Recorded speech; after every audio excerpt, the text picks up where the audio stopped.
আল্লাহ, ও মজলুমের আল্লাহ, ও মুসলমানের আল্লাহ, ও অসহায়ের আল্লাহ, ও তালেবুল ইলমের আল্লাহ, ও মিসকিনের আল্লাহ, ও সমস্ত নবীর আল্লাহ, ও কুল কায়নাতের আল্লাহ, আমরা মাজলুম, তোমার দিনকে বিজয় করে দাও।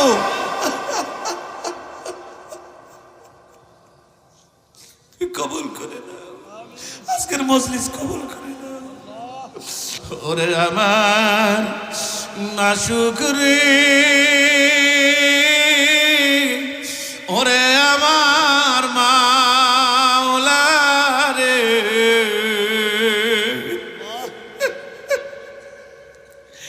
একা একা কেমনে থাকবো কবরে।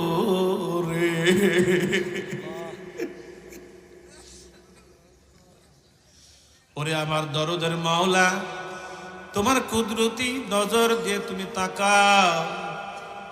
তোমার কত মাহবুব বান্দারা, শুরু দিয়ে মাহফিলটা কেন যেন এলোমেলো মনে হইতেছিল। আমার মনে হয় পুরাটা মাহফিল এখন কবুল হইয়া যাইতেছে। কেন তোমার বান্দাদের চোখ দিয়া বৃষ্টির মতো পানি গুলি টপ টপ টপ টপ করিয়া পড়ে। মাওলা, কার চোখ দিয়ে পানি ঝরে যদি জিজ্ঞাসা করি, ভাই তোমার কি ব্যথা, তুমি কান্দো কেন? অনেকেই বলবে হুজুর আপনি মার কথা বলছেন, আমার মা নাই। অনেকেই বলবে হুজুর আপনি বাবার কথা বলছেন, আমার বাবা নাই। অনেকেই বলবে হুজুর আমার কলিজার টুকরা সন্তান নাই।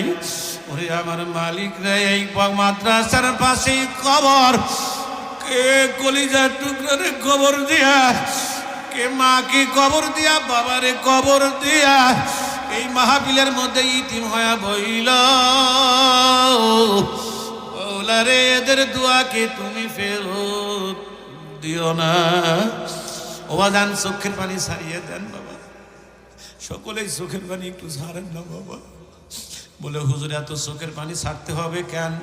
বলে এমন একটা দিন আসবে যেই দিন তুমি লাশ হইয়া ঘরে পড়িয়া থাকবা, দরাদরি করে নিয়া খাটের নিচে শুয়াইয়া ফালাইবে, মাথার বালিশটাও কারিয়া নিয়ে যাইবে, নাকে কানে তুলা দিয়ে যেদিন শুয়াইয়া রাখবে, ছোট্ট ছোট্ট বেটারা বাবা বাবা বাবা বাবা বইলা ডাকবে। কেউ দৌড়াইয়া যাবে বাঁশ কাটার জন্য, কেউ যাইবে তালাই আনার জন্য, আবার কেউ যাইবে বরুর পাতা দিয়ে পানি গরম করার জন্য, কেউ ঘরের সামনে কালো